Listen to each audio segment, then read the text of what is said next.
हिसाब मांगेंगे। और 33 वर्ष के ऊपर उम्र में 52 संपत्तियों का आपने कैसे मालिक बन गया। आज 150 करोड़ का मकान दिल्ली में, 750 करोड़ का आपका मॉल का जमीन कहाँ से आया।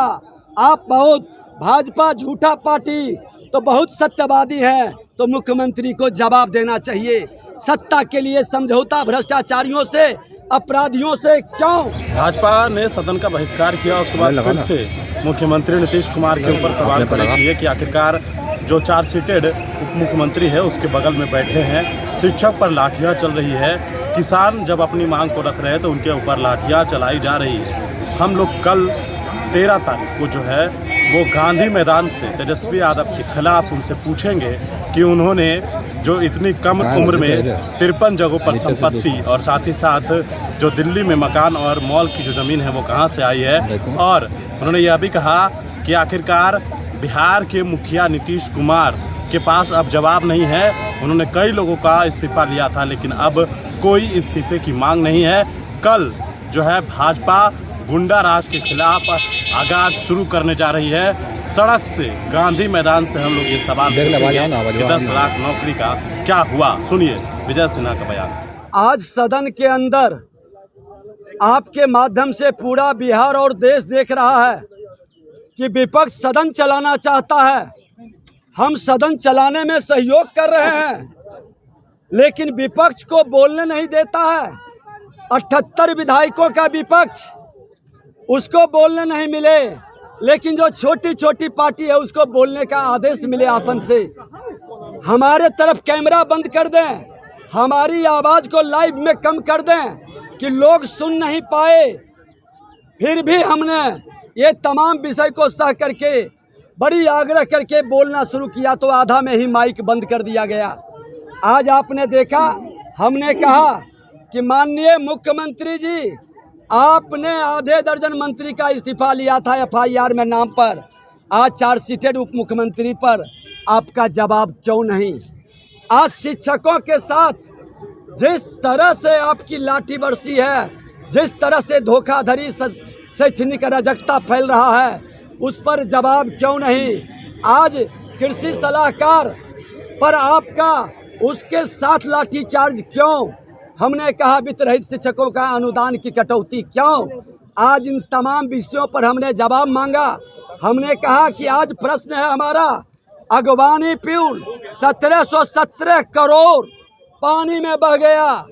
नल जल में तो आपने 33 से 3800 करोड़ तो बहाया ही। आज अगवानी पुल 1717 करोड़ पर CBI की जांच क्यों नहीं। भ्रष्ट पदाधिकारियों पर कार्रवाई क्यों नहीं। उत्तर लिपा पोती का है। हमारे माननीय सदस्यों को पूरक 3 पूछने का आदेश नहीं मिलता है और सत्ता पक्ष के सदस्यों का कई पूरक का अवसर मिलता है। समय बर्बाद करके समय पार करने का ये खेल, अगवानी पुल का क्वेश्चन नहीं आए। सत्ता से जब, आसन से जब सत्ताधारी दल के इशारे पर आसन चलेगा तो सदन की गरिमा क्या बचेगी। हमने कहा, और हमारे सदस्य जब विरोध करते हैं बेल में आकर तो आप कार्रवाई की धमकी देते हैं। अरे आपके जंगल राज से भी नहीं डरे थे।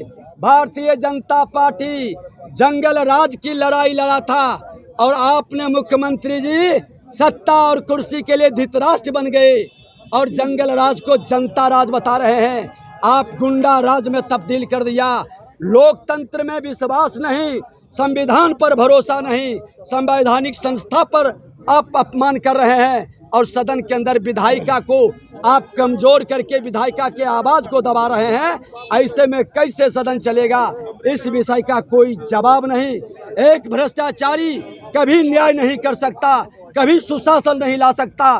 सत्ता में बैठे भ्रष्टाचारी और अपराधियों की जमात बिहार के अंदर घोर अराजकता का वातावरण बना रहा है। सड़क से सदन तक लड़ेंगे। 10 लाख नियुक्ति का क्या हुआ। हमने जब पूछा पहले कैबिनेट में 10 लाख लोगों को नियुक्ति देंगे, क्या हुआ नियुक्ति का। कल गांधी मैदान से 10 लाख नियुक्ति का हिसाब मांगेंगे और 33 वर्ष के ऊपर उम्र में 52 संपत्तियों का आपने कैसे मालिक बन गया। आज 150 करोड़ का मकान दिल्ली में, 750 करोड़ का आपका मॉल का जमीन कहाँ से आया? आप बहुत भाजपा झूठा पार्टी तो बहुत सत्यवादी है, तो मुख्यमंत्री को जवाब देना चाहिए। सत्ता के लिए समझौता भ्रष्टाचारियों से, अपराधियों से क्यों? बिहार की जनता और देश की जनता जानना चाहती है कि ऐसे भ्रष्टाचारियों की जमात बिहार के अंदर नहीं चलेगा। ये लोकतंत्र की धरती है। ये लोकनायक जयप्रकाश नारायण के नाम पर सत्ता में बैठने वाले बड़े भाई लालू प्रसाद यादव और नीतीश कुमार भ्रष्टाचारियों को खुलकर संरक्षित कर रहे हैं। अब तो आपातकाल, अघोषित आपातकाल विधानसभा के अंदर लगा दिया गया है। विपक्ष की आवाज़ को दबाई जा रही है और विपक्ष पर कार्रवाई की धमकी दी जा रही है। हमने कहा कि कार्रवाई जरूर करें, लेकिन आचार समिति का रिपोर्ट जिसमें उप मुख्यमंत्री, उनके भाई और कई सदस्य आसन को रौंद दिया था, क्यों आज तक कार्रवाई नहीं हुआ?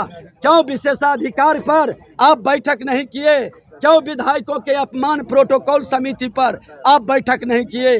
कोई जवाब नहीं है। जब आसन की निरपेक्षता गिरवी रखी जाए, जब आसन को दबाव में लाया जाए, तो ये आपातकाल है। और बिहार के अंदर सड़क से सदन तक आपातकाल अघोषित रूप से लगा दिया। कल शिक्षकों को जहां तहां रोककर उसके नेता को अरेस्ट कर करके उसको दबाव में लाया, बेबस किया है कि तुम लोग आपस जाओ, नहीं तो तुम्हारे नेता को जेल भेजेंगे। ये आपातकाल में होता था। कांग्रेस की संगति में राजद जदयू को भी आपातकाल का पूरी गुण आ चुका है। फिर से बिहार में एक बार इस राजद, कांग्रेस और जदयू भ्रष्टाचारियों के विरुद्ध एक नया जन आंदोलन कल से शुरू होगा।